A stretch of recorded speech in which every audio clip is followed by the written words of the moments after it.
Assalamualaikum warahmatullahi wabarakatuh. Kami dari kelompok B dari sektor persampahan dengan anggota sebagai berikut. Next.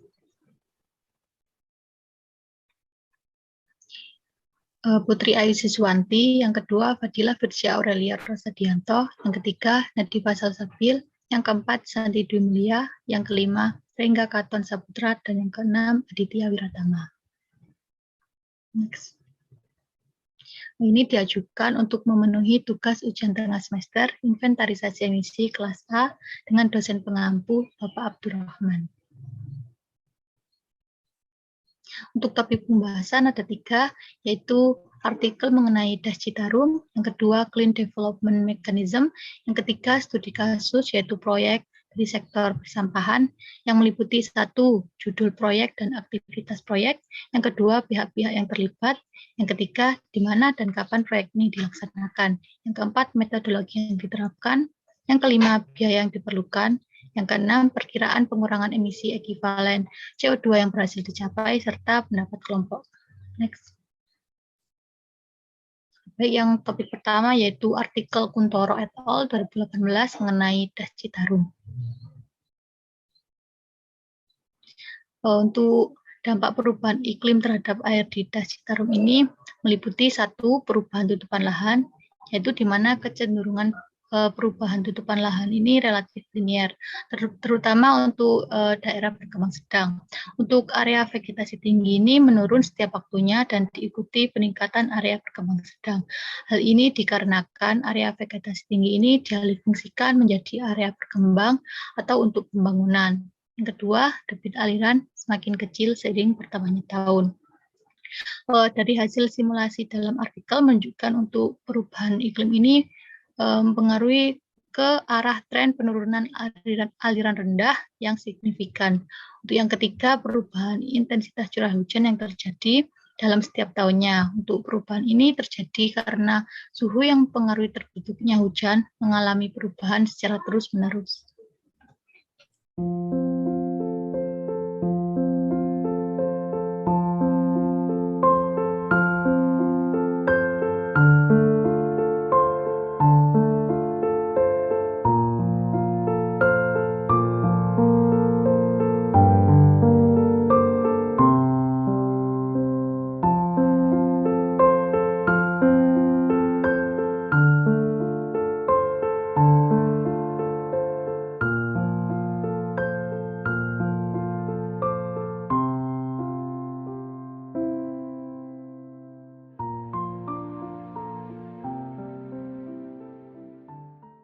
Yang selanjutnya yaitu Clean Development Mechanism atau CDM.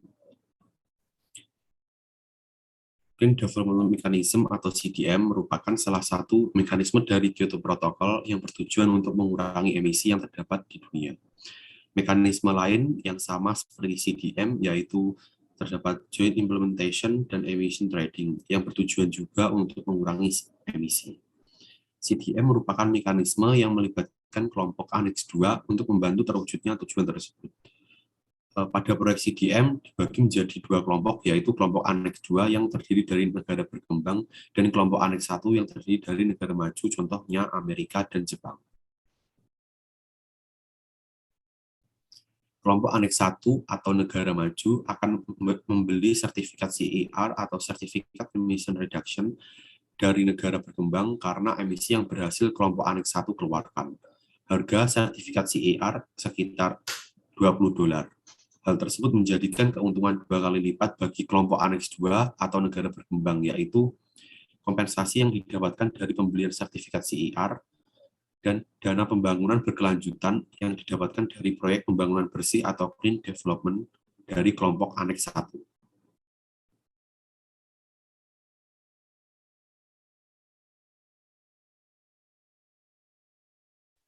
Kemudian yang ketiga ada studi kasus.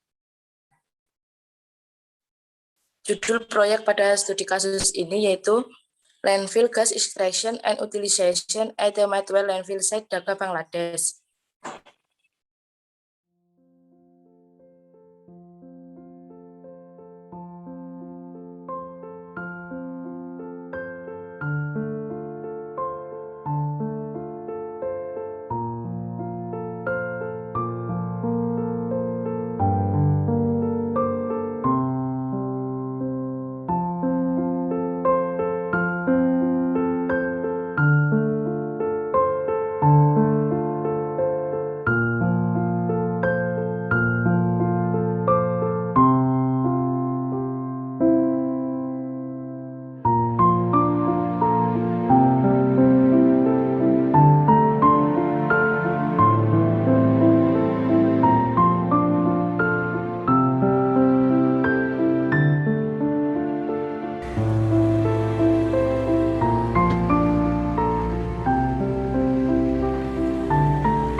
pada proyek ini bertujuan untuk merealisasikan proyek ekstraksi dan pemanfaatan gas TPA di lokasi TPA Matwel, Kota Bangladesh. Gas yang diekstraksi akan digunakan untuk pembangkit listrik oleh mesin ini terdiri dari desain dan rekayasa sistem ekstraksi menurut standar modern. Pemrakarsa proyek ini untuk membentuk kembali TPA dengan tujuan memperpanjang umur TPA dan memperkenalkan teknik penimbunan yang tepat seperti pengumpulan lindi. Kemudian berdasarkan penyelidikan dan perhitungan, proyek ini akan merealisasikan 500.666.000 ton CO2 ekuivalen selama 7 tahun periode 2006 sampai 2012. Investasi akan direalisasikan terutama selama periode 2005 sampai 2007. Proyek tidak menggunakan sumber daya yang langka, juga tidak menghasilkan limbah atau emisi. Komponen negatif lingkungan utama dapat berupa NOx yang merupakan gas pengasaman. Ekstraksi gas TPA memiliki dampak lingkungan, terutama pengurangan beberapa efek samping seperti bau dan debu, kebakaran, dan lain-lain. Kompresor dan mesin gas akan ditempatkan di rumah akustik tertutup atau peredam suara, sehingga tidak akan terjadinya polusi suara. Kemudian proyek ini akan menjadi yang pertama di Bangladesh untuk mengekstrak dan memanfaatkan LFG untuk pembangkit listrik secara komersial. Next. Kemudian ada 3 manfaat dari proyek ini, yaitu manfaat lingkungan. Pertama, membantu mengurangi emisi GRK yang tidak terkendali dari TPA dengan menangkap 50% gas TPA yang dipancarkan, mengurangi resiko kebakaran di lokasi dengan mengurangi emisi metana, dan menghilangkan gas di TPA, mengontrol pelepasan senyawa organik yang mudah menguap. Kemudian manfaat sosial sendiri yaitu peningkatan kondisi kesehatan karena pengurangan emisi gas, pekerjaan bagi penduduk setempat, dan pelatihan staf untuk meningkatkan keterampilan. Kemudian yang terakhir ada manfaat ekonomi. LFG sebagai sumber bahan bakar asli baru untuk Bangladesh, keahlian dan pelatihan asing untuk memfasilitasi kelancaran transfer teknologi, modal asing untuk investasi oleh pemrakarsa proyek. Next. Kemudian pihak-pihak yang terlibat, yang pertama ada otoritas nasional yang ditunjuk, merupakan pemerintah Republik Rakyat Bangladesh, Departemen Lingkungan. Kemudian pemrakarsa proyek atau sponsor yaitu ada Worldwide Recycling, yaitu sebuah perusahaan swasta Belanda. Kemudian West Concert dari Bangladesh, itu sebuah organisasi non pemerintah di Bangladesh.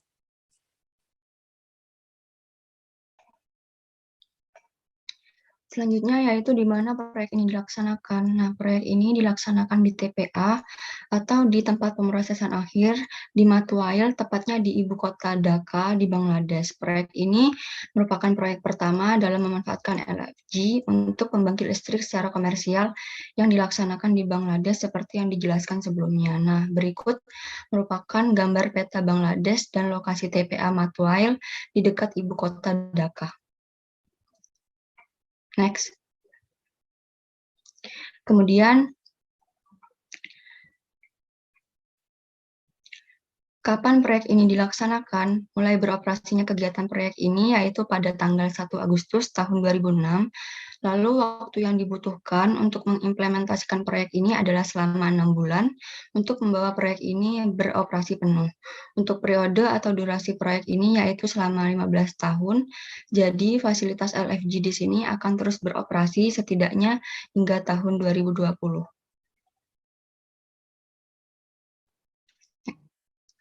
Selanjutnya yaitu pendanaan publik untuk kegiatan proyek. Untuk proyek ini, FMO atau Belanda Development Finance Company yang merupakan bank khusus untuk negara berkembang mengeluarkan proposal pendanaan awal yang terdiri dari dana hibah dan dana pinjaman jangka panjang. Melalui dana infrastruktur LDC atau Least Development Countries atau negara yang tertinggal, FMO mendukung pengembangan dan peningkatan struktur infrastruktur sosial ekonomi di negara-negara tertinggal atau LDC tadi. FMO bertujuan untuk menggerakkan investor swasta untuk berinvestasi dalam proyek infrastruktur swasta atau publik swasta di negara-negara tersebut. dana LDC dapat memberikan maksimum 45% dari investasi proyek dengan maksimum biaya proyek sebesar 45 juta euro atau sekitar 693 miliar rupiah.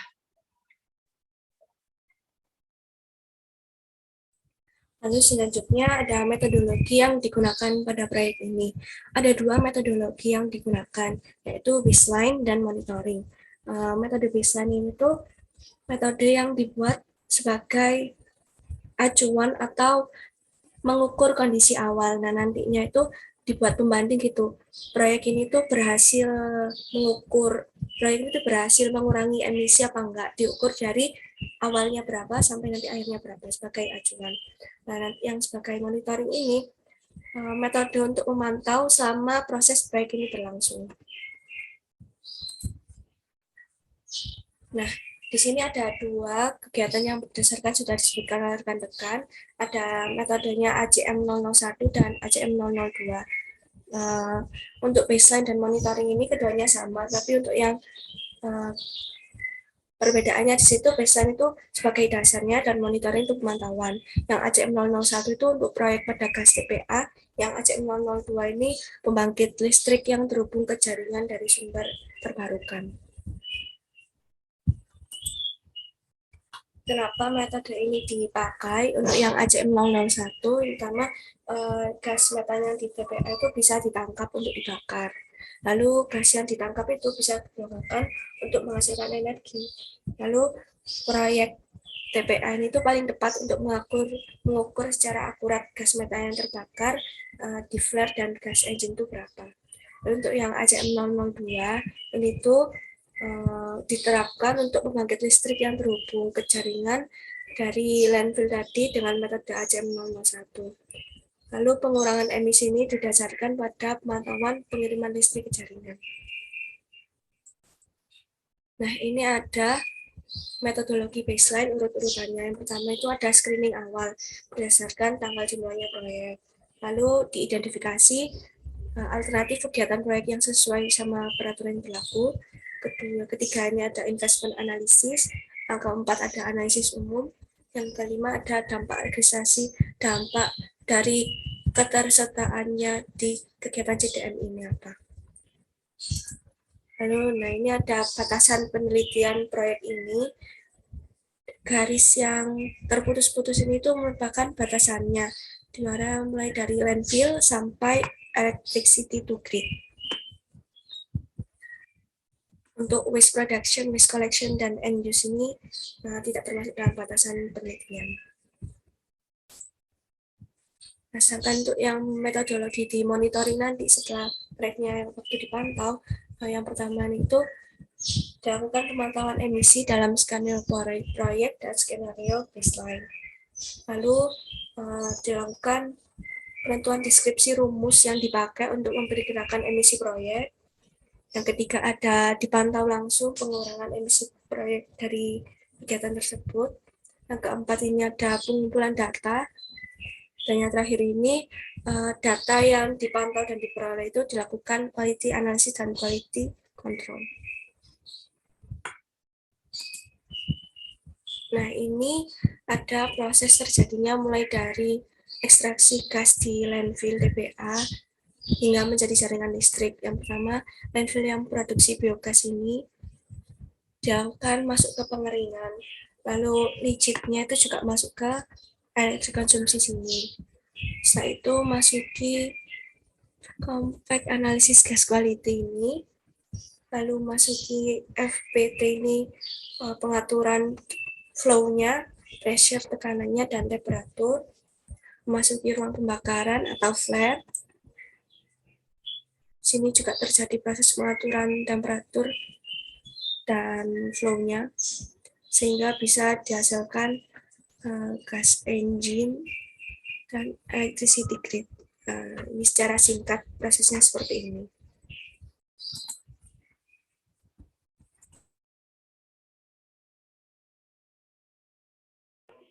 Kemudian perkiraan pengurangan emisi ekivalen CO2 yang berhasil dicapai.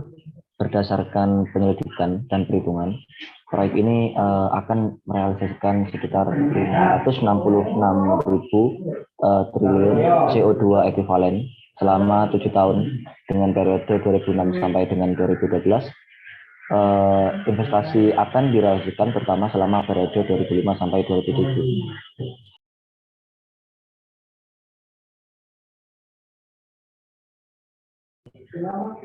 Di sini ada perhitungan pengurangan emisi gas rumah kaca yang terkait dengan pembakaran metana. Ekstraksi dan pembakaran gas TPA dipantau secara langsung dan digunakan untuk menghitung CR. Untuk memprediksi jumlah CR digunakan metodologi yang telah disetujui, yaitu ACM 0001. Pengurangan emisi gas rumah kaca yang dicapai oleh kegiatan proyek selama tahun tertentu atau Y dihitung dengan menggunakan rumus seperti yang diberikan dalam metode ACM 0001. Untuk rumusnya terlampir pada slide berikut.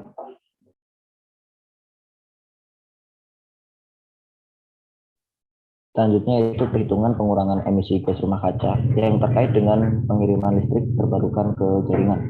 Nah, metode ACM 002 ini diterapkan untuk menentukan faktor emisi dari grid dan tahap perhitungannya yaitu yang pertama perhitungan faktor emisi margin operasi atau EFOM, Y. Yang kedua itu perhitungan faktor emisi bulk margin atau EFBM, Y, sebagai emisi rata-rata faktor sampel pembangkit listrik. Dan yang ketiga yaitu menghitung faktor emisi dasar IFY sebagai rata-rata dari faktor emisi OM dan faktor bulk margin dengan rumus sebagai berikut.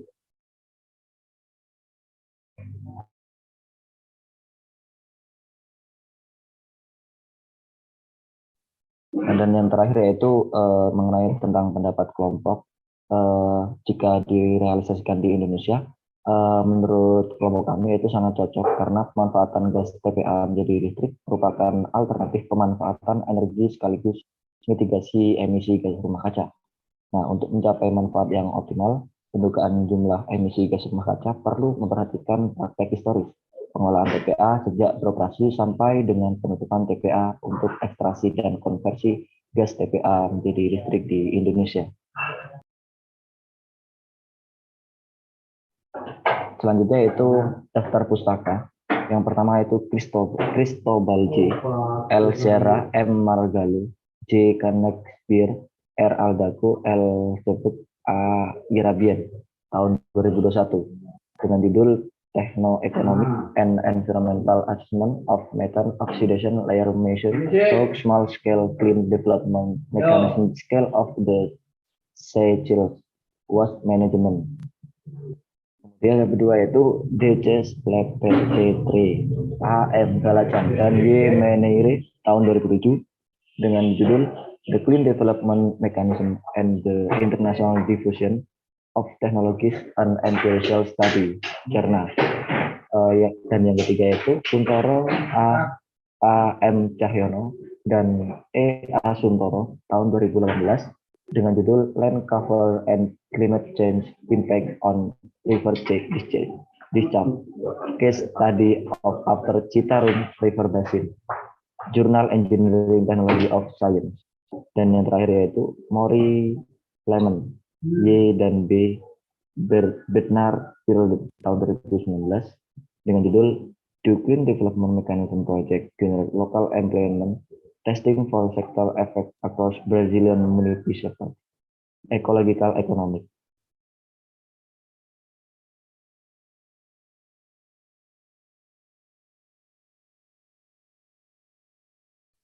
Sekian, terima kasih presentasi dari kelompok kami. Kurang lebihnya kami mohon maaf.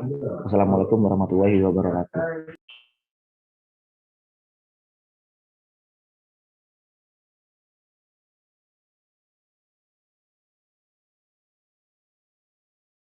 Ayo dokumentasi, Mbak.